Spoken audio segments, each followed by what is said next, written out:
الحمد للہ رب العالمین الصلاۃ والسلام علی خاتم النبیین اما بعد اعوذ باللہ من الشیطان الرجیم بسم اللہ الرحمن الرحیم۔ معزز خواتین و حضرات، آج بدھ کا دن ہے اور بدھ کے دن ہمارے ہاں حضرت مجدد الافسانی رحمۃ اللہ علیہ کے مکتوبات شریف تعلیم ہوا کرتی ہے۔ سب سے پہلے میں ایک سوال چونکہ آیا تھا باہر ملک سے، اس سے ایک تو خوشی ہوئی کہ لوگ الحمدللہ ان مکتوبات شریف کے دروس سنتے ہیں، ان کو فائدہ بھی ہوتا ہے، لیکن بہرحال ایک بہت ہی گمبھیر مسئلے کی طرف نشاندہی بھی ہو رہی ہے، جس پہ کچھ عرض کرنا بھی چاہوں گا۔ وہ یہ ہے کہ الحمدللہ مکتوبات شریف کا دور یہاں پر مکمل ہوا ہے، ایک دفعہ 500 سے زیادہ مکتوبات شریف کی تعلیم ہو چکی ہے، پھر اس کے بعد یہ دوبارہ شروع ہے۔ تو اس میں جو خصوصی باتیں سامنے آئی ہیں، جس کی طرف عموماً توجہ نہیں تھی کسی وجہ سے، ان چیزوں کو خصوصی طور پر ہائی لائٹ کرنے کی کوشش کی گئی، کیونکہ اس کی طرف توجہ نہیں تھی، اور اس سوال سے بھی اندازہ ہوتا ہے کہ واقعی اس کی طرف توجہ نہیں تھی۔ سوال سب سے پہلے میں عرض کروں گا، وہ اصل میں یہ ہے کہ السلام علیکم ورحمۃ اللہ وبرکاتہ، بندہ ہند سے، اللہ تعالیٰ آپ کو سلامت رکھے۔ تزکیہ نفس کے بارے میں مجھے الافسانی مصحف کے مکتوبات میں تفصیل سے ذکر ہے، ان مکتوبات کے نمبر بتا دیں۔ یہ میں نے بیانات میں کہا تھا، مطلب اس وجہ سے پوچھا گیا ہے، تو میں نے کہا پیر کو جواب ملے، اگلے گزشتہ پیر کو پھر میں نے بتا دیا کہ یہ 62 نمبر مکتوب ہے۔ تو اس پہ پھر دوبارہ سوال ہے، السلام علیکم، مکتوب نمبر 62 اور 287 میں جذب و سلوک کے بارے میں ہے، ان میں نفس اور اس کی اصلاح کے بارے میں نہیں ہے۔ مطلب یہ فرمایا کہ جذب و سلوک کے بارے میں ہے، اور ان میں نفس اور اس کے اصلاح کے بارے میں نہیں۔ اس سے اندازہ ہوتا ہے یہ گمبھیر مسئلہ کہ نفس کی اصلاح بعض کثیر حضرات کے نزدیک کوئی وزن نہیں رکھتے تھے، نقشبندی سلسلہ میں بعض، مطلب، اور یہ بات ویسے میں پہلی دفعہ نہیں کر رہا ہوں۔ جس وقت ہم نے یہ مکتوب نمبر 287 شروع کیا تھا، اس پر مسلسل ہمارے مطلب جو ہے وہ یعنی دروس آ رہے تھے، اس وقت ہمارے ماشاءاللہ گہرے ساتھی ہیں، لیکن وہ بھی نقشبندی سلسلے سے تعلق رکھتے تھے۔ اس نے باقاعدہ مجھ سے پوچھا کہ آپ یہ نفس کی بات کہاں سے لے آئے؟ حدیث شریف میں تو دل کی بات ہے کہ مطلب یہ ہے کہ جسم میں گوشت ایک لوتڑا ہے، اگر وہ ٹھیک ہو جائے تو مطلب سارا جسم ٹھیک ہو جاتا ہے، اگر خراب ہو جائے تو سارا جسم خراب ہو جاتا ہے، اور اگر ہو کہ وہ دل ہے، الا وہی القلب۔ حدیث شریف صحیح ہے، اس میں کوئی شک بھی نہیں۔ میں نے کہا بالکل حدیث شریف صحیح ہے، لیکن میں نے جہاں سے کہا ہے وہ قرآن ہے، اور قرآن میں آتا ہے قد افلح من زکاہا وقد خاب من دساہا، سورہ شمس پوری صورت ہے۔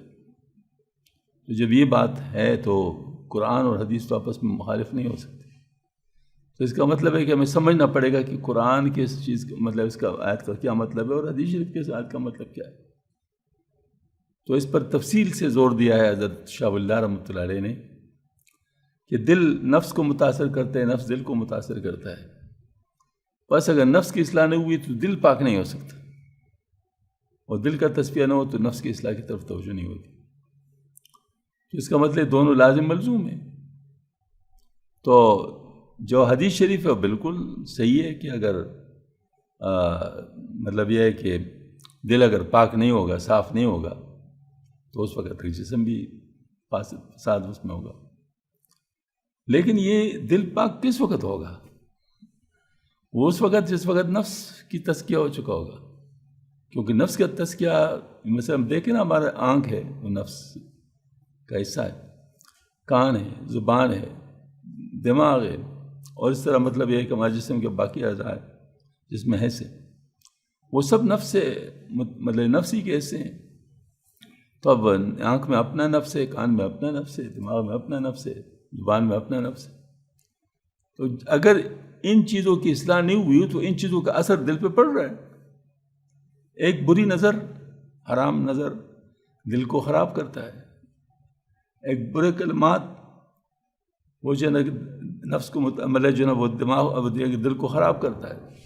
ایک غلط گفت وہ دل کو خراب کرتا ہے. تو جب تک یہ چیزیں ٹھیک نہیں ہوگی تو دل کیسے ٹھیک ہوگا؟ اور جب تک دل ٹھیک نہیں ہوگا تو یہ چیزیں کیسے صحیح استعمال ہوں گی؟ اب دیکھو لازم ملزوم ہے یا نہیں ہے. تو یہ بات میں اس وقت میں نے عرض کی تھی. تو اس پر الحمدللہ ان کو تو بات سمجھ آ گئی اور بہت اچھی طرح سمجھ آ گئی ماشاءاللہ. اب تو اس کے بہت بڑے دائی ہیں الحمدللہ. تو اس طرح مطلب یہ ہے کہ پھر ایک اور جگہ بھی یہی سوال کیا گیا تھا مجھ سے. میں ایک جگہ بیان کر رہا تھا تو درمیان میں ایک شخص اٹھ گیا اور کہتے آپ کیوں یہ باتیں کر رہے ہیں؟ اصل علاج تو دل کا ہے. تو اس وقت پھر میں نے یہی بات دوبارہ کی وہاں ان کے پاس. تو اس کا مطلب یہ چیز چلی آ رہی تھی، اس چیز کی اصلاح ضروری تھی. تو اب یہاں پر دیکھیں اقرار کر رہے ہیں کہ اس میں جذب و سلوک کا ذکر ہے، لیکن اس میں نفس کی اصلاح کے بارے میں وہی غلط فہمی ہے. تو میں پھر وہ آج پھر انشاءاللہ پھر وہ مکتوب شریف پڑھ لیتا ہوں 62 نمبر دوبارہ، اور اس میں اندازہ ہو جائے گا کہ اس میں کیا ہے، تاکہ معلوم ہو جائے کہ آخر میں جو ہے نا وہ کیا مطلب فرماتے ہیں. تو یہ مکتوب نمبر 62 ہے. فرماتے ہیں رسول اللہ کے طریقے کے 2 جز ہیں، جذبہ اور سلوک. یہ بتایا نا کہ اس میں جذبہ اور سلوک کا ذکر ہے، اس میں اصلاح نفس کی اصلاح کا ذکر نہیں. جذبہ اور سلوک یا دوسرے لفظوں میں تصفیہ اور تزکیہ. اب دیکھو تصفیہ اور تزکیہ کو نہیں جانتے، جذبہ اور سلوک کو تو پہچان لیا، لیکن مطلب تصفیہ اور تزکیہ کو نہیں. تصفیہ قلب ہے، اور تزکیہ نفس ہے. جو سارے مکتوبات شریف میں دیکھو تصفیہ سے کیا مراد ہے. تو تصفیہ سے کیا مراد ہے؟ تصفیہ قلب ہے. اور تزکیہ سے کیا مراد ہے؟ تزکیہ نفس ہے. تزکیہ نفس کی اصلاح ہے، اور تصفیہ قلب دل کی صفائی ہے. بالکل ساتھ ہی ساتھ ہے. جو جذبہ سلوک پر مقدم ہے وہ اصلی مقاصد میں نہیں ہے. وہ جذبہ جو جذب ہے، جو حاصل ہوتا ہے ذکر و اذکار کے ذریعے سے سلوک سے پہلے، فرمایا یہ اصلی مقاصد میں سے نہیں ہے، ذریعہ ہے، اصلی مقاصد میں سے نہیں ہے. اور جو تزکیہ سے پہلے ہوتا ہے، یہ دل کی جو صفائی سلوک سے پہلے ہوتی ہے، وہ بھی اصلی مطالب میں سے نہیں ہے. اب بتاؤ کتنی صاف بات، اگر کوئی نہ سمجھے تو پھر کیا کہیں؟ وہ بھی اصلی مطالب میں سے نہیں ہے. ہاں وہ جذبہ سے جو سلوک کے تمام ہونے کے بعد ہوتا ہے. سلوک سے مراد یعنی نفس کی اصلاح ہونے کے بعد. ہاں، اور وہ تصفیہ جو تزکیہ حاصل ہونے کے بعد ہوتا ہے، جو کہ سیر فی اللہ میں ہے. سیر فی اللہ کا مطلب یہی ہے کہ سلوک پہ کر دیں. البتہ وہ مقاصد مطلوبہ میں سے ہیں جس کا حکم ہے. سابقہ جذبہ اور تصفیہ جو سلوک کے راستوں کی آسانی کے لیے ہے. دیکھیں نا بالکل صاف بات فرما رہے ہیں. اس لیے تو میں نے عرض کیا نا کہ اس مکتوب شریف کے پڑھنے کے بعد اگر کسی کو اشکال ہو تو پھر میں اس کا مطلب وہ سمجھ نہیں چاہتے. ہاں جی، ہاں جو اور تصفیہ سابقہ جذبہ اور تصفیہ جو سلوک کے راستوں کی آسانی کے لیے. سلوک کے بغیر مقصد حل نہیں ہوتا، اور سلوک کے منزل طوی کے بغیر مطلوب کا جمال ظاہر نہیں ہوتا. پہلا جذبہ دوسرے جذبے کے لیے حقیقت کے بالمقابل صورت ہے. دیکھیں نا، یعنی وہ کیا ہے؟ اصلی جذبہ کیا ہے؟ بعد میں حاصل ہوتا ہے، جو سب کو حاصل ہوتا ہے، سارے سلسلوں کو حاصل ہوتا ہے. ہاں جی، وہ جو مطلب وہ کیا ہے؟ وہ مطلوبہ مقاصد میں سے، اور وہ حقیقت ہے. جبکہ پہلا والا اس کی مثال صورت کی ہے. حقیقت میں یہ دونوں ایک دوسرے کے ساتھ کچھ مناسبت نہیں رکھتے. یعنی پہلا جذبہ آخری جذبے کے ساتھ کوئی مناسبت نہیں رکھتا، وہ صرف آسانی کے لیے. بس اس سلسلہ علی کے مشائخ کے عبارتوں میں جو انتہا کا ابتدا میں درج ہونا مذکور ہے، اس سے مراد انتہا کی صورت کا ابتدا میں درج ہونا ہے. ہاں جی، وہ جو ہم بڑے مشکل سے وہ مکتوب نمبر 82 سے ثابت کرتے تھے نا، وہ یہاں بالکل واضح ہے آج کہ ورنہ انتہا کی حقیقت ابتدا میں نہیں سما سکتی، اور نہایت کو بدعت کے ساتھ کچھ بھی مناسبت نہیں ہے۔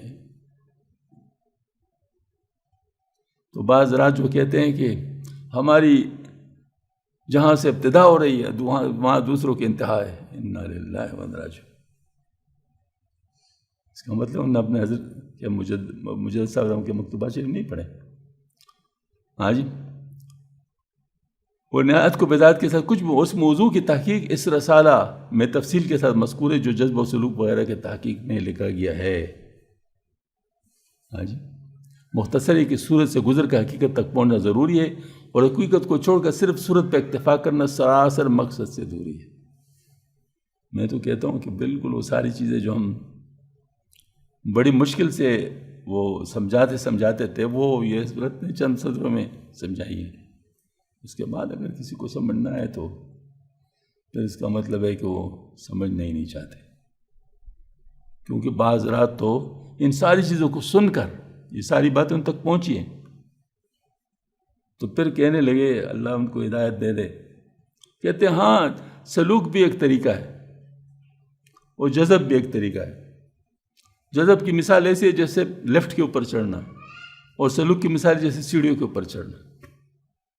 ہم بتائیں اس کو ہم کیا کہیں؟ بھائی سب سے بڑی بات حضرت کے اس مکتوب شریف کو سامنے رکھو تو وہ جو جذب اصلی ہے وہ سلوک کے بغیر حاصل نہیں ہوتا، تو آپ کو لفٹ کہاں ملے گی جب سیڑھے پہ نہیں چڑھو گے؟ جب سیڑھے پر نہیں چڑھو گے تو لفٹ نہیں ملے گی۔ بھائی لفٹ کا کام سیڑھیوں کے بعد شروع ہوتا ہے، لفٹ کا کام سیڑھیوں کے بعد شروع ہوتا ہے، سیڑھیوں کے طے کرنا پڑے گا، پھر اس کے بعد لفٹ پر چڑھو گے۔ یہ نہیں کہ پہلے سے آپ کو لفٹ مل جائے، کیونکہ وہ پہلے والے جو جذب ہے اس کی کوئی حیثیت نہیں ہے، حضرت فرما رہے ہیں۔ ہاں جی، اللہ پاک بس ہم سب کو سمجھ بھی دے دے اور ہدایت بھی عطا فرما دے۔ باقی آوے کا آوا ہی بگڑا ہے، کتنے لوگوں کو خراب کر دیا ہے خدا کے بندوں نے۔ اتنی واضح بات اگر اس کو چھپانا مقصود ہے تو پھر تو یہ دھوکہ ہے، اور اگر یہ اتنا بڑے مقام پر پہنچ کر ان کی سمجھ نہیں آئی تو پھر سمجھ کس کو کہتے ہیں؟ پھر کس چیز کو ہم سمجھ کہیں گے؟ یہ باتیں صحیح بات ہے، افسوس ہوتا ہے، پریشانی ہوتی ہے۔ اللہ تعالیٰ ہم سب کو سمجھ عطا فرمائے۔ وآخر دعوانا الحمد للہ رب العالمین۔ اب ہم اپنا سبق شروع کرتے ہیں انشاءاللہ۔ اللہ اکبر۔ حضرت عیسیٰ علیہ السلام کا مختصر تعارف۔ حضرت عیسیٰ ابن مریم علیہ السلام خدا کے برگزیدہ بندے اور العظم رسول ہیں۔ ان کی پیدائش ایک معجزہ اور خدا کی قدرت کا عظیم اظہار ہے۔ عالم شیرخوارگی میں ہی اپنی عبدیت اور نبوت کا اعلان فرمایا، بنی اسرائیل کی طرف مبعوث ہوئے، مردوں کو باذن اللہ زندہ کرتے تھے اور مادرزاد اندھوں کو بینا کر دیتے تھے۔ حضرت محمد مصطفیٰ احمد مجتبیٰ علیہ التحیۃ والثناء کی آمد کی نوید جہاں فضا سنائی۔ بنی اسرائیل نے جب انہیں قتل کرنے کا منصوبہ بنایا تو حق تعالیٰ نے ان سے بشری علائق کو سلب فرما کر زندہ آسمان پر اٹھا لیا۔ اب قرب قیامت دمشق کی جامع مسجد میں صبح کے وقت نزول فرمائیں گے اور امام مہدی علیہ السلام کے مابین میں نماز فجر ادا فرمائیں گے۔ دجال کے پیٹھ میں نیزہ مار کر اسے وال جہنم کریں گے، صلیب توڑیں گے، خنزیر کو قتل کریں گے۔ جتنے غیر مسلم ہوں گے وہ سب حضور صلی اللہ علیہ وسلم کا کلمہ پڑھ لیں گے، یعنی وہ غیر مسلم جو عیسائی ہیں۔ ہاں جی، روئی زمین پر صرف دین اسلامی ہوگا، کیونکہ یہود تباہ ہو جائیں گے، جیسے کہ نزول عیسیٰ علیہ السلام کے متعلق ارشاد ربیع علیہ صاحب الصلاۃ وَيُهْلِكُ اللَّهُ تَعَالَى فِي زَمَانِهِ الْمِلَلَ كُلَّهَا إِلَّا الْإِسْلَام سے واضح ہے۔ امن و آشتی کا جیسے دور دوروں کے بچے سام سے کھیلیں گے، شیر و بکری ایک ساتھ چریں گے اور کوئی کسی کو ضرر نہیں پہنچا سکے گا۔ آپ نکاح بھی فرمائیں گے، اولاد امجاد بھی ہوگی، 40 برس دنیا میں جل افروز ہونے کے بعد ان کا وصال ہوگا۔ تجدید و تکفین کے بعد مسلمان نماز جنازہ پڑھنے کی سعادت حاصل کریں گے اور گنبد خضرا کے نیچے آپ صلی اللہ علیہ وسلم کے پہلو میں دفن ہوں گے۔ حضرت امام مہدی علیہ السلام کا مختصر تعارف۔ وارث کمالات محمدیہ، حامل نسبت صدیقیہ حضرت امام مہدی رضی اللہ تعالیٰ سید عالمین حضرت فاطمہ زہرا کی ذریت میں سے نجیب الطرفین سعید ہوں گے۔ آپ کے اسم گرامی محمد والد کا نام عبداللہ ہوگا اور آپ مدینہ منورہ میں متولد ہوں گے۔ آپ کے بدن کی رنگت عربوں جیسی اور جسمانی ساخت اسرائیلی جیسی ہوگی۔ دائیں رخسار پتل ہوگا، چہرہ انور درخشاں ستارے کی مان چمکے گا۔ جب زمین پر کفر الحاد، فتنہ فساد، ظلم و بربریت حد سے تجاوز کے اور اسلام حرمین طیبین تک محدود ہو کر رہ جائے گا تو مکہ مکرمہ میں دوران طواف حاتب غیبی سے ندا آئے گی، یہ مہدی ہیں، ان کی اطاعت و فرمانبرداری کرو۔ لوگ ان کی بیعت کریں گے، لوگوں کو ان کی محبت پلا دی جائے گی۔ آپ کے پاس 2 صحیفے ہوں گے جن میں قیامت کے لیے آپ کے متبعین اور مخالفین کے نام درج ہوں گے۔ اللہ تعالیٰ آپ کے ہاتھ و اسلام کو فتح نصرت اور وسعت و شوکت عطا فرمائے گا۔ جبرائیل میکائیل سے دائیں بائیں ان کے رکاب ہوں گے، اس لیے جو بھی آپ کے مد مقابل آئے گا خائب و خاسر ہوگا۔ آپ احکام شرعیہ کی تنفیذ، ساکت اسلامیہ کی تجہیز اور سنت نبوی علیہ صاحب الصلاۃ کی ترویج فرمائیں گے۔ اسلامی لشکر کو کامیابی نصیب ہوگی، روئے زمین پر دین و اسلام کو غلبہ و چرچہ و بالادستی حاصل ہوگی۔ کفار و یہود و ہنور مردود کا ختم ہو جائے گا، زمین اناج و خزانہ اگل دے گی، ہر طرف عدل و انصاف خوشحالی ہوگی۔ آپ 7 یا 9 سال تک حکومت فرمانے کے بعد وصال فرما جائیں گے اور مسلمان آپ کی نماز جانا پڑھنے کا شرف حاصل کریں گے۔ قضا سرح فی کتب الحدیث وغیرہ۔ واضح ہے کہ حضرت عیسیٰ علیہ السلام نزول کے بعد شریعت مصطفی علیہ صاحب الصلاۃ کی اتباع و شعور فرمائیں گے، کیونکہ شریعت اسلامیہ جملہ سابق ادیان کی ناسخ ہے۔ یہ امر بذہن نشی کر قیامت مہدی کا کامل الاطلاق حضرت عیسیٰ علیہ السلام میں ہوں گے۔ ان کا مرتبہ پیغمبر مرسل ہونے کی بنا پر امام مہدی رضی اللہ تعالیٰ عنہ کی حیثیت بدرجہ زیادہ ہے۔ حضرت عیسیٰ علیہ السلام کے امام مہدی رضی اللہ عنہ کے اقتدام کی وجہ سے ان کے مراتب عالیہ کے تنقید سے امام مہدی علیہ السلام کے ان پر ترجیح و تفسیر کے خدشہ کے پیش نظر غالباً حضور صلی اللہ علیہ وسلم نے لا مہدی الا عیسیٰ ابن مریم فرمایا، جس سے مطلق نفی مراد نہیں بلکہ فضیلت کی نفی مراد ہے۔ مطلب یہ ہے کہ کوئی مہدی فضیلت میں حضرت عیسیٰ بن مریم کی مثل نہیں ہو سکتا۔ اہل سنت اور جماعت کے نزدیک حضرت امام مہدی رضی اللہ عنہ کے ظہور کی پیشنگوئی ارشادات نبویہ اور آثار صحابت سے ثابت ہے، اس لیے ان کی آمد پر ایمان لانا واجب ہے۔ آپ کی تشریف آوری پر آپ کی اطاعت کرنا لازم اور آپ کی تکذیب کرنا کفر ہوگا۔ کسی کا حدیث مبارک میں فاسمعوا له واطیعوه ومن کذب بالمہدی فقط کفر سے واضح۔ حضرت امام مہدی رضی اللہ عنہ معصوم نہیں بلکہ محفوظ ہوں گے۔ قاعدہ سنت کے مطابق صرف انبیاء کرام کے ذوات ہی معصوم ہیں۔ تمام ثلاث طریقے میں صرف نسبت حضرت سے یہ بات ان کی مطلب ہر صرف نظر ہے۔ یہ حضرت مجاہد صاحب کی بات نہیں ہو رہی، تو شارح کی بات چل رہی ہے، کیونکہ آج کل جو نسبت صدیقی ہے وہ سارے سلسلوں میں آ گیا ہے۔ اس کی وجہ یہ ہے کہ سارے سلسلے آپس میں مل گئے۔ ہاں جی، سارے سلسلے آپس میں مل گئے، بلکہ یہ جو نسبت ہے نسبت صدیقی یہ بھی ملنے کی وجہ سے آیا ہوا ہے، کیونکہ جو حضرت بایزید بستامی رحمۃ اللہ علیہ ہے وہ مطلب یہ ہے کہ ان کو نسبت صدیقی ملی تھی امام جعفر صادق رحمۃ اللہ علیہ کے ذریعے سے۔ امام جعفر صادق رحمۃ اللہ علیہ کے ننیال جو تھا وہ ابو بکر صدیق رضی اللہ عنہ کا خاندان تھا، تو اس وجہ سے وہ نسبت صدیقی امام جعفر صادق رحمۃ اللہ علیہ کے پاس آئی تھی، اور امام جعفر صادق رحمۃ اللہ علیہ پھر جو ہے نا مطلب ہے کہ وہ نسبت صدیقی وہاں سے وہاں سے جو ہے نا وہ حضرت کے پاس آئی، حضرت بایزید بستامی رحمۃ اللہ علیہ، وہاں سے حضرت 3 پشتوں کے بعد اس میں آئی حضرت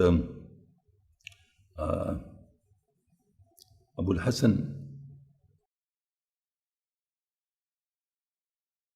حرکانی رحمۃ اللہ، ابو الحسن حرکانی رحمۃ اللہ علیہ ان کے پاس آئی ہے، اور ان سے پھر نقشبندی صاحب ان کو جو ہے نا مطلب وہ ملی ہے۔ شجر لے آؤ ذرا، میں ذرا تھوڑا سا میرے سامنے آ جائے وہ شجر کاپی لے آؤں، وہ پھر مطلب ساری باتیں صاف واضح ہو جائیں۔ بہرحال یہ تحقیقی باتیں ہیں اور تحقیق کرنی چاہیے، بغیر تحقیق کی تو بات آگے بڑھانی بھی نہیں چاہیے۔ یہ تو ہمارے بزرگوں کا طریقہ ہے کہ اس میں تحقیق جو ہے نا مطلب ضروری ہے، اور تحقیق جو ہے نا مطلب یہ ہے کہ یہ جو ہمارے سلاسل ہیں یہ آپس میں جیسے حضرت مجاہد صاحب رحمۃ اللہ علیہ اس پہ 4 سلسلے جمع ہیں، ہاں جی، تو اس طرح باقی حضرات بھی ہیں، تو یہ جو ہے نا مطلب ہاں حضرت امام جعفر صادق رحمۃ اللہ علیہ یہ 6 سواد ان کے نیچے ہے، اور یہ چیز سواد پر حضرت بایزید بستامی رحمۃ اللہ علیہ کے اوپر ہے. اس کا مطلب ان کو فیض میں لایا حضرت بایزید بستامی رحمۃ اللہ علیہ کو حضرت امام جعفر صادق رحمۃ اللہ علیہ کا، اور امام جعفر صادق رحمۃ اللہ علیہ کو فیض میں لایا حضرت ابوبکر صدیق رضی اللہ تعالیٰ عنہ کا. ہاں جی، کیوں سے سلمان فارسی رضی اللہ عنہ، پھر اس سے قاسم بن محمد، پھر اس کے بعد امام جعفر صادق رحمۃ اللہ علیہ وہ آئے. اچھا، یہاں سے تو مطلب آیا ہے حضرت بایزید بستامی رحمۃ اللہ تک. پھر بایزید بستامی رحمۃ اللہ علیہ سے فیض آیا ہے 3 پشتوں سے: محمد مغربی العشقی رحمۃ اللہ علیہ، بازید ابو سعید رحمۃ اللہ علیہ، اور پھر ابی المظفر مولا ترک رحمۃ اللہ علیہ. وہاں سے ابو الحسن حرکانی رحمۃ اللہ علیہ کو آئے. البتہ بعض حضرات کہتے ہیں کہ اویسی طریقے سے حضرت کو یہ فیض ملا ہے، لیکن بہرحال دونوں روایتیں موجود ہیں. اگر ویسی طریقے سے بھی آیا ہو تو ٹھیک ہے، ملتی ہے، وہ فیض ملتا ہے، سلسلہ نہیں بنتا، البتہ فیض آتا ہے ویسی. تو اگر ویسی بھی ہے تو ٹھیک ہے، اور اگر ویسی نہیں ہے تو بہرحال یہ تو جو صاحب شجرہ ہے ان کی تحقیق یہ ہے کہ ان کے درمیان 3 پشت ہیں، اور اس ذریعے سے باقاعدہ سینہ بسینہ آیا ہوا ہے حضرت ابو الحسن حرکانی رحمۃ اللہ علیہ کا. اور ابو الحسن حرکانی رحمۃ اللہ علیہ کے نیچے 10 بے لکھا ہوا ہے. تو جو 10 بے ہے یہ ابو علی فارمدی رحمۃ اللہ علیہ جو نقشبندی سلسلے کا ہے ادھر آیا ہوا ہے. تو دیکھا براہ راست نہیں آیا، بلکہ ملاپ سے آیا ہوا ہے، یعنی ایک اور سلسلہ ان کے ساتھ ملا ہے. اچھا، دوسری بات یہ ہے کہ حضرت یہ جو صدیق کی نسبت ہے حضرت امام جعفر صادق رحمۃ اللہ علیہ کا، یہ صرف ابو الحسن حرکانی رحمۃ اللہ بایزید بستامی رحمۃ اللہ کے پاس نہیں گیا، بلکہ وہاں سے دیکھو میں کہاں گیا ہے وہ بتاتا ہوں. وہ اصل میں آیا ہے امام جعفر صادق رحمۃ اللہ کے پاس، وہاں سے امام موسیٰ کاظم رحمۃ اللہ، امام علی رضا رحمۃ اللہ، امام محمد تقی رحمۃ اللہ، امام علی نقی رحمۃ اللہ، پھر سید ابو عبداللہ رحمۃ اللہ علیہ، اور اس سے آیا ہے 19. یہ جو نا مطلب یہ دوسرے سلاسل میں گیا ہے. ہاں جی، یہ 19 یہ کہاں پر گیا؟ ہاں، یہ سید جلال الدین بخاری رحمۃ اللہ علیہ، یہ سروردی.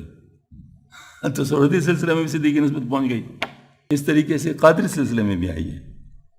ہاں جی، یہ قادری سے میں امام علی رضا رحمۃ اللہ علیہ، پھر اسدی معروف احمد سری سکتی رحمۃ اللہ، جنید بغدادی رحمۃ اللہ، اس سے ابوبکر شبلی رحمۃ اللہ، اس سے پھر یہ قادری سلسلہ آیا ہوا ہے. تو قادری سلسلے میں بھی آ گیا. جلال الدین بخاری رحمۃ اللہ علیہ جو سروردی بزرگ ہے ان تک یہ پہنچ گیا، تو اس سے پھر دوسرے سلاسل میں بھی پہنچا ہے. تو یہاں پر دیکھیں اسے جلال الدین بخاری رحمۃ اللہ، سید اجمل بڑیچو رحمۃ اللہ علیہ، پھر اس سے سید بڑن رحمۃ اللہ علیہ، پھر اس کے بعد برہان الدین رحمۃ اللہ علیہ، پھر اس کے بعد شیخ عبدالقدوس نعمانی گنگوہی رحمۃ اللہ، جو کہ ہمارے سلسلے میں ہیں، چشتی سلسلہ کا جو آتا ہے اس سے پھر ہمارے 2 سلسلے آتے ہیں. ایک قاسم رحمۃ اللہ کا سلسلہ اس میں بھی آیا ہے، اور یہ حضرت جلال الدین فاروقی رحمۃ اللہ علیہ کے ذریعے جو ہمارا شجرہ ہے اس چشتی سلسلے کا حاجی امداد اللہ ماجد مکی رحمۃ اللہ تک جو پہنچا ہے.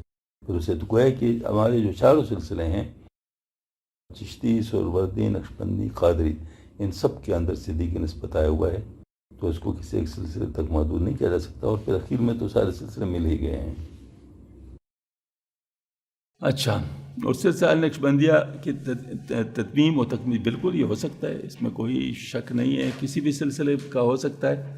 اور اس وقت تو ہم واللہ اعلم کہیں گے، جو سب سے زیادہ محفوظ طریقہ ہے. ہاں جی، اس وقت ہم کیا کہیں گے؟ واللہ اعلم. لیکن بہرحال یہ کوئی اس میں بات نہیں ہے کہ چنانچہ مربع جو فرمائیں کہ انگارم کے حضرت محمدی کہ کمالیت ولایت مبودس نیز بری نسبت خواہد بود و تدمیم و تکمیل این سلسلہ علیہ خواہد فرمود. سبحان اللہ، بالکل ٹھیک ہے، اس میں کوئی ایسی بات نہیں کہ وہ نہ ہو سکے.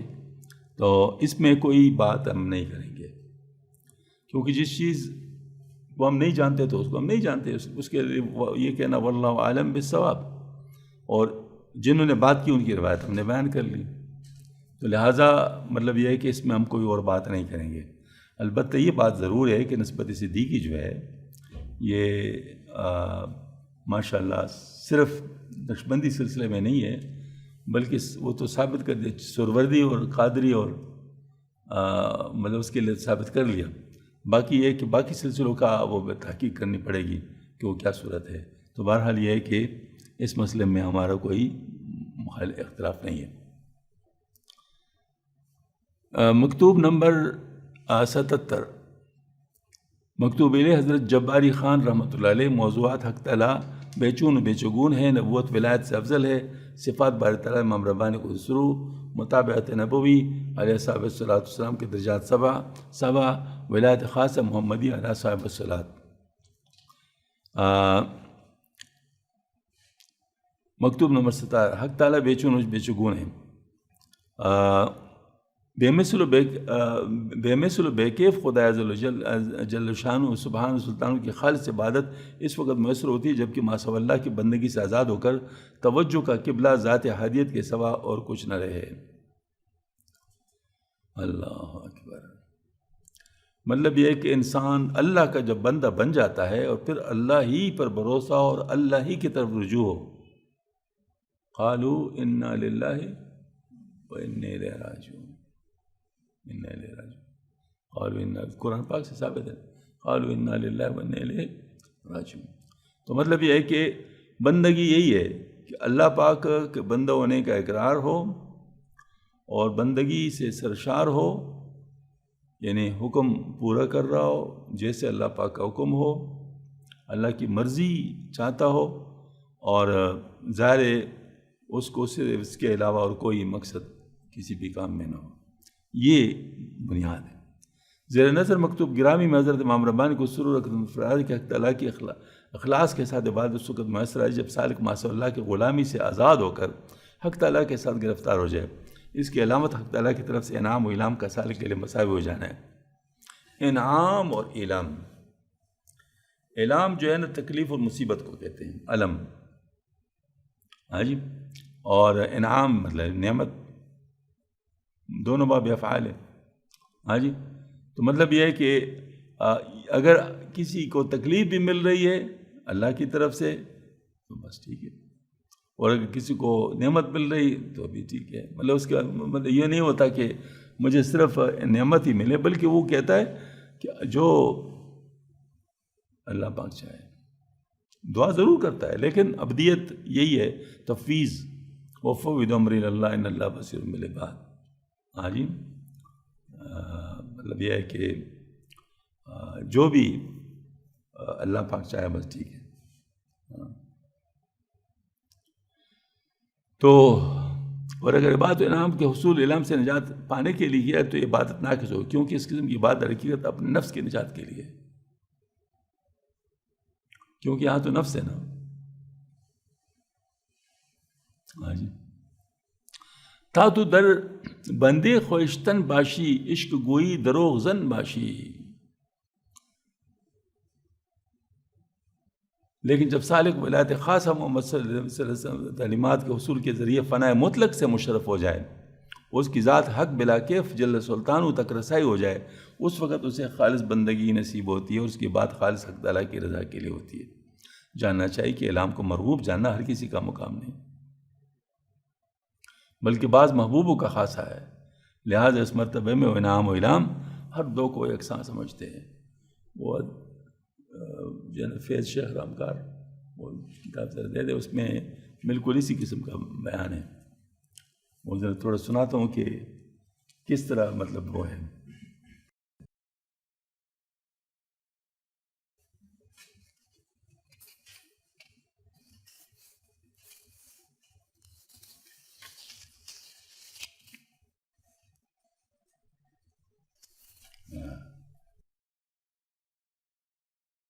جناب علی محمد عطا صاحب جو کہ طریقت کے راستے کا اطار تھا، فرماتے ہیں کہ ایک دن میں نے ایک درویش صاحب کو دیکھا جو کہ قسم قسم کے مصائب اور آفات میں مبتلا تھے۔ جب میں نے اسے اس حال میں دیکھا تو میرا دل اس کی حالت پر غم کا آنے لگا۔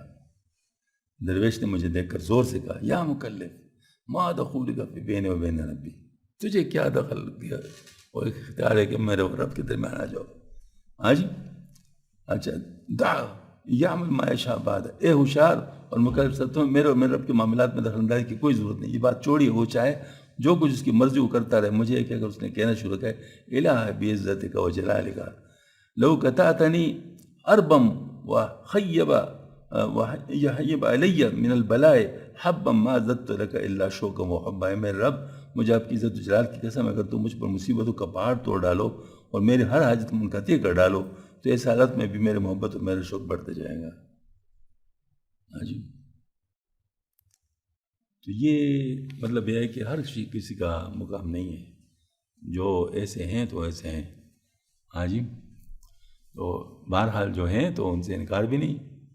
جاننا چاہیے کہ اعلام کو مرغوب جاننا ہر کسی کا مقام نہیں، بلکہ بعض محبوبوں کا خاص ہے، لہٰذا اس مرتبہ میں وہ انعام و اعلام ہر دو کو یکساں سمجھتے ہیں۔ حضرت گنگوئی رحمۃ اللہ علیہ کو جب حضرت نے اجازت دی حاجی امداد اللہ مہاجر مکی رحمۃ اللہ علیہ نے، اور وہ تشریف لائے واپس تو اپنی جگہ پہ تو خطوط لکھے ہیں، ہمارے پاس ہے مکاتب رشدی ہے، اس میں غالباً پہلا خط ہے جب لکھا حضرت کو، فرمایا کہ مدح و ذم میں کوئی فرق محسوس نہیں کر رہا، یعنی اگر کوئی مجھے میری تعریف کرتا ہے یا کوئی میری مخالفت کرتا ہے، مجھے دونوں میں سے کوئی فرق محسوس نہیں ہوتا، یعنی میں اس میں وہ نہیں کرتا۔ تو اب یہ دیکھیں آج مناسب ملک یہاں بیچون بیچگون کی قدر تفصیلات بیان کے تاکہ فہم مکتوب میں سہولت رہے، وباللہ توفیق۔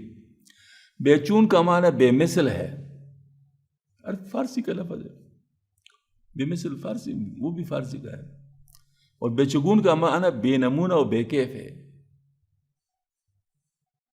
یعنی مطلب یہ ہے کہ بیچون تو بے مثال ہے، اس کا مثال لیس کمثلہ شیء، اور جو بیچگون ہے اس کا مطلب کوئی کیف نہیں اس پہ۔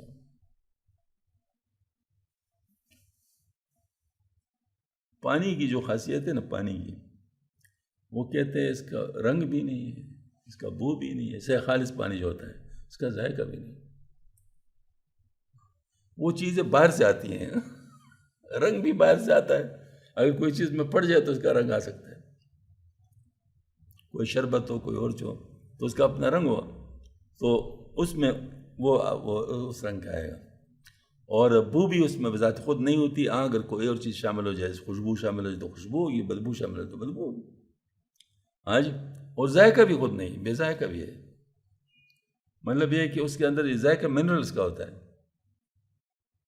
اس کے اندر منرلز ہیں وہ مطلب اس کا ذائقہ بناتی ہے، اس وجہ سے خوش ذائقہ پانی بھی ہوتا ہے اور بد ذائقہ پانی بھی ہوتا ہے، اس ڈیپینڈ کرتا ہے کہ وہ اس میں شامل کیا ہے۔ ہاں جی، تو اس طرح مطلب ہے کہ میں نے آپ کو ایک مخلوقات میں مثال دی، مطلب جو یعنی مطلب ہے کہ وہ تو اللہ جل شانہ کا تو کوئی بھی مطلب مثال نہیں ہے، اللہ تعالیٰ کی کوئی مثال نہیں ہے، ٹھیک ہے نا۔ تو بس بیچون و بیچگون صفات سلبیہ میں سے ہے، اور علم کلام کے مصطلحات ہے، بنیادی طور پر صفات بارتا کے دو قسمیں، صفات سلبیہ اور صفات ثبوتیہ، یہ بڑا اچھا ماشاءاللہ ڈیٹیل ہے۔ صفات سلبیہ وہ صفات ہے جو خدا تعالیٰ کی ذات میں موجود نہیں بلکہ اس سے مسلوب ہے، جیسے کہ آیت کریمہ لیس کمثلہ شیء وہ سمیع البصیر سے ثابت ہے، سمیع بصیر صفات ثبوتیہ میں سے، اور لیس کمثلہ شیء جو ہے نا سلبیہ میں سے۔ صفات ثبوتیہ وہ صفات جو خدا تعالیٰ کی ذات میں موجود ہو ثابت ہے، ان کی دو قسمیں ہیں، صفات ذاتیہ اور صفات فعلیہ۔ صفات ذاتیہ خدا تعالیٰ کی حقیقی اور کمالی صفات کو کہتے ہیں جن کا ذات اقدس سے انفکاک محال ہے۔ متکلمین ماتریدی رحمہ اللہ کے نزدیک ان کی تعداد 8 ہے، جنہیں صفات ذاتیہ حقیقیہ ثمانیہ کہا جاتا ہے، اور وہ یہ حیات یعنی اللہ تعالیٰ زندہ ہے، علم اللہ پاک کا علم اصل علم ہے کامل ہے، کلام اللہ پاک کا کلام اس کی طرح کوئی کلام نہیں، سمع سننا مکمل سن، بصر مکمل دیکھنا، ارادہ اصل ارادہ اللہ کا ہے، قدرت اصل قدرت بھی اللہ کی ہے، اور تکوین جو کہ سارا مخلوقات ہیں وہ بنے ہوئے تو یہ تکوین، جبکہ اشارہ کہ نہیں کی تعداد 7 ہے، صفات تکوین ان میں شامل نہیں۔ صفات ذاتیہ کی بھی دو قسم ہیں، وہ صفات جو وجود خارجی رکھتی ہے جیسے صفات ثمانیہ متعارفہ، وہ صفات جن کا وجود خارجی نہیں بلکہ انتزاعی اور اعتباری ہے، جیسے ازلیت، ابدیت، قدم، بقا اور غنا وغیرہ۔ صفات فعلیہ وہی التي توقف ظہور علی وجود الخلق، یعنی وہ صفات جن کا ظہور وجود خلق پر موقوف ہے، اور یہ صفات ذاتیہ کے اثار ہیں، یعنی ایک صفات جس کی ضد کے اثار اللہ تعالیٰ موصوف ہو صفات فعلیہ کے لئے، جیسے خدا تعالیٰ رحیم ہے اس کی ضد خدا تعالیٰ قہار بھی ہے۔ صفات فعلیہ کی مثال تخلیق، ترزیق، تصویر، احیاء، مات وغیرہ ہے۔ صفات بار تعالیٰ حضرت امام ربانی امام رحمان کو سرو کے نزدیک صفات باری تعالیٰ کی 3 اقسام ہیں۔ قسم اول صفات اضافیہ جیسے خالقیت اور رزاقیت، اور قسم دوم صفات حقیقیہ ہیں لیکن وہ اپنے اندر اضافت کا ایک رنگ رہتی ہے جیسے علم، قدرت، ارادہ، سمع، بصر و کلام۔ قسم سوم حقیقت محض ہے جیسے حیات، پس اس میں اضافت کا کوئی امتزاج نہیں ہے۔ اضافت سے ہمارا مراد عالم یعنی دنیا کے ساتھ تعلق ہونا ہے۔ تیسری قسم تینوں قسموں میں سب سے اعلیٰ اور تمام اقسام کی جامع ترین ہے اور امہات صفات میں سے صفت علم اپنی جامعیت کے باوجود صفات حیات کے تابع ہے۔ حضرت امام اعظم کا بے چون و بے چگون کے متعلق موقف۔ امام الائمہ حضرت امام اعظم ابو حنیفہ رحمۃ اللہ خالق کی مخلوق کے ساتھ اور مخلوق کے خالق کے ساتھ عدم مشابہت کے متعلق رقم تراز ہے۔ لا یشبہ شیئا من الاشیاء من خلقہ ولا یشبہ شیئا من خلقہ، یعنی اللہ تعالیٰ اپنے مخلوق میں سے کسی کے ساتھ مشابہت نہیں رکھتا اور نہیں کوئی چیز مخلوق میں سے اس کے ساتھ مشابہت رکھتی ہے، کیونکہ مخلوق ممکن الوجود ہے، اللہ تعالیٰ واجب الوجود، صمد اور غنی ہے، جبکہ مخلوق کا لحاظ سے اس کا محتاج، اس کے ساتھ مشابہ المماثلت سے عاجز ہے، جیسے کہ آیت الکریم ہے واللہ الغنی وانتم الفقراء ولیس کمثلہ شیء سے آیا ہے۔ اللہ تعالیٰ کے متعلق اس کے برعکس اعتقاد رکھنے والا دائرہ اسلام سے خارج ہے، جیسے کہ نعیم بن حماد کہتے ہیں من شبہ اللہ بشیء من خلقہ فقد کفر ومن کرم وصف اللہ بھی نفسہ فقد کفر۔ امام اعظم ابو حنیفہ رحمۃ اللہ نے صفات باری تعالیٰ کے بے چگون اور بے کیف ہونے کے متعلق یوں تصریف فرمائی ہے صفات تعالیٰ فی ازل بلا کیف، اللہ تعالیٰ کی صفات ازل سے بے کیف ہے، ان کی کیفیت مجہول ہے، پس ان پر ایمان لانا واجب، ان کے بارے میں بحث کرنا بدعت ہے، لہٰذا کف لسان ہی اسلم اور بہتر ہے، اس کے بارے میں خاموشی بہتر ہے، کیونکہ اس کے بارے میں بات کرو گے تو اپنے آپ کو پنسا ہو گیا، نہ ادھر جا سکے نہ ادھر جا سکے، بس آج تو خواہ پھر اپنے آپ کو کیوں پنساتے ہو۔ حق تعالیٰ کی ذات و صفات بے چون ہے۔ حضرت امام ربانی کو سر ذات صفات باری تعالیٰ کے بارے میں رقم تراز ہے، اور تعالیٰ بذات حق تعالیٰ اپنی ذات و صفات میں بالکل یگانہ ہے، اس کی صفات و ذات صفات مخلوقات کی ذات صفات سے قطعاً مختلف ہے اور کس طرح بھی ان میں سے کوئی مناسبت نہیں رکھتی، لہٰذا حق سبحانہ تعالیٰ مثل یعنی مماثل موافق سے بھی منظم ہے اور یعنی مماثل مخالف سے بھی۔ حق تعالیٰ شانوں کے معبود ہونے، ثانی ہونے اور واجب ہونے میں کوئی اس کا شریک نہیں۔ حضرت امام ربانی کو دوسروں کے ایک مقام پر ذات صفات کے ساتھ مماثل کی نفی کرتے ہوئے کم تراز ہے، لیس کمثلہ شیء وهو السمیع البصیر، اس کی مثل کی طرف بھی کوئی چیز نہیں اور سننے والا دیکھنے والا ہے۔ حق سبحانہ تعالیٰ نے بلیغ ترین انداز میں اپنی ذات سے مماثلت کی نفی فرما دی ہے، کیونکہ اس آیت میں اپنے مثل یعنی مثل جیسی چیز کی نفی فرمائی، حالانکہ مقصود اپنے مثل کی نفی کرنا تھا۔ مطلب یہ ہے جب اس کے مثل کا بھی مثل نہیں ہو سکتا تو اس کا مثل تو بطریقہ قول نہیں، لہٰذا کنایتاً اصل مثل کی نفی ہو گئی، کیونکہ یہ کنایہ صریح کے مقابلے میں بلیغ ترین ہے، جس کو علماء کے بیان نے ان کو ثابت کیا ہے۔ اس کے متصلی وہ سمیع البصیر فرمایا جس سے مقصود صفاتی مماثلت کی بھی نفی کر دینا ہے، جیسے کہ پہلے سے لیس کمثلہ شیء سے مماثلت ذاتی کی نفی گئی۔ اس کی تو یہ کہ سبحانہ تعالیٰ ہی سمیع و بصیر ہے، کسی دوسرے کو سمع اور بصر حاصل نہیں، یہی حال باقی صفات حیات، علم، قدرت، ارادہ اور کلام وغیرہ ہے۔ پس مخلوقات میں صفات کی صورت پائی جاتی، ان کی حقیقت نہیں پائی جاتی۔ ابھی تھوڑی دیر پہلے ہم کہہ رہے تھے نا کہ جذب اول جو ہے جذب ثانی کا ایک صورت ہے، حقیقت نہیں ہے، تو یہاں پر ہمارا سننا ایک صورت ہے، اصل سننا نہیں ہے، اور ہمارا دیکھنا بھی ایک صورت ہے، اصل دیکھنا نہیں ہے۔ ہاں جی، ہم دیکھنے میں ذرائع کے محتاج ہیں، اللہ تعالیٰ دیکھنے میں ذرائع کے محتاج نہیں۔ ہمارا دیکھنا بہت لیمیٹڈ ہے، ہم دیکھیں اس دیوار کے پیچھے ہم نہیں دیکھ رہے ہیں، اس چھت کے اوپر نہیں دیکھ سکتے، زمین کے نیچے نہیں دیکھ سکتے، وہ ہے کہ ہر طرف سے ہمارا لیمیٹڈ ہے۔ ہاں جی، تو اور ایک وقت میں صرف کوئی ایک چیز دیکھ سکتے ہیں نا، وہ سب چیزیں کو تو ایک وقت میں نہیں دیکھ سکتے، تو ٹائم لحاظ سے اسپیس لحاظ سے دونوں لحاظ سے ہم جو ہے نا لمیٹڈ، سننا، دیکھنا، بولنا، سارا کچھ ہمارا لمیٹڈ ہے، جبکہ اللہ جل شانہ کا کوئی صفت لمیٹڈ نہیں، وہ ان لمیٹڈ ہے، تو اس وجہ سے اس کا کوئی مثال نہیں پیش کیا جا سکتا، اس کا کوئی مثال نہیں پیش کیا جا سکتا۔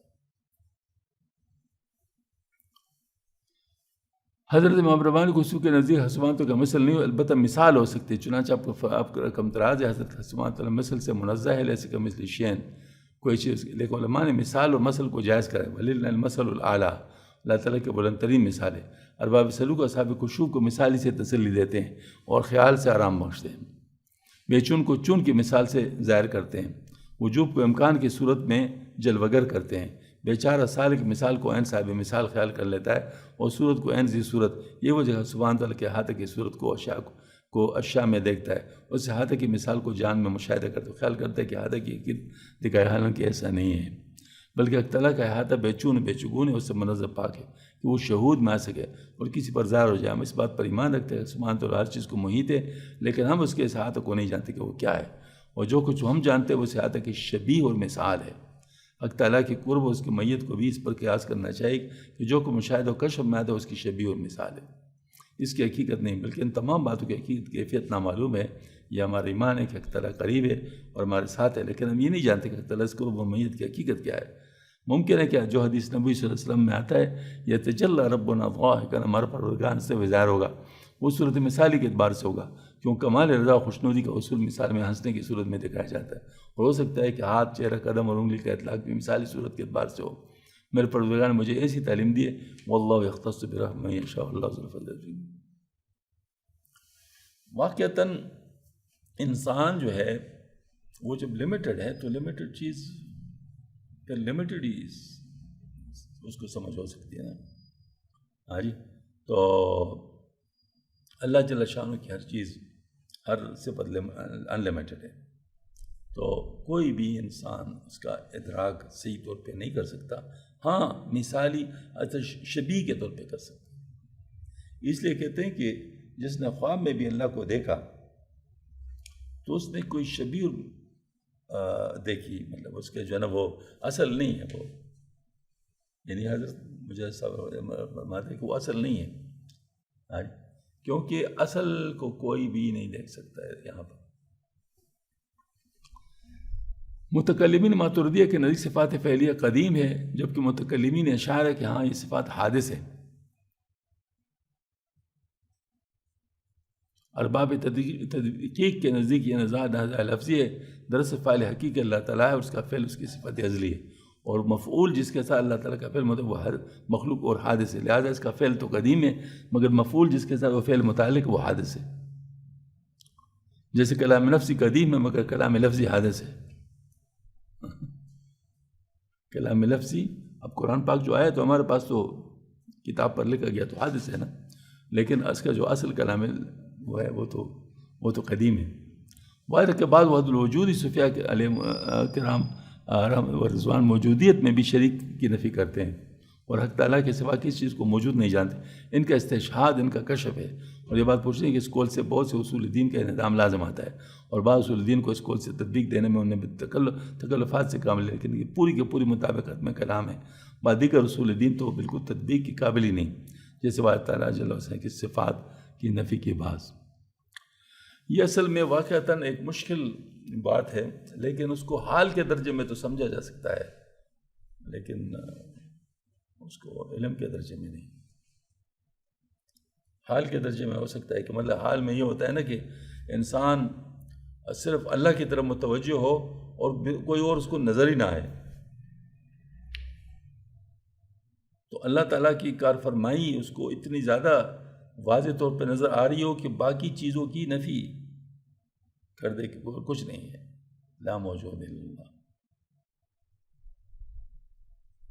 اب یہاں پر بحث یہ بنتا ہے کہ اگر وہ کچھ نہیں ہے تو پھر قرآن کس پہ اتارا گیا، اور ہاں جی، اور عمل کس کو کرنا ہے، ان چیزوں کی نفی ہو جائے گی۔ لہٰذا اللہ پاک نے جن چیزوں کا حکم دیا ہے ان کو موجود ماننا پڑے گا،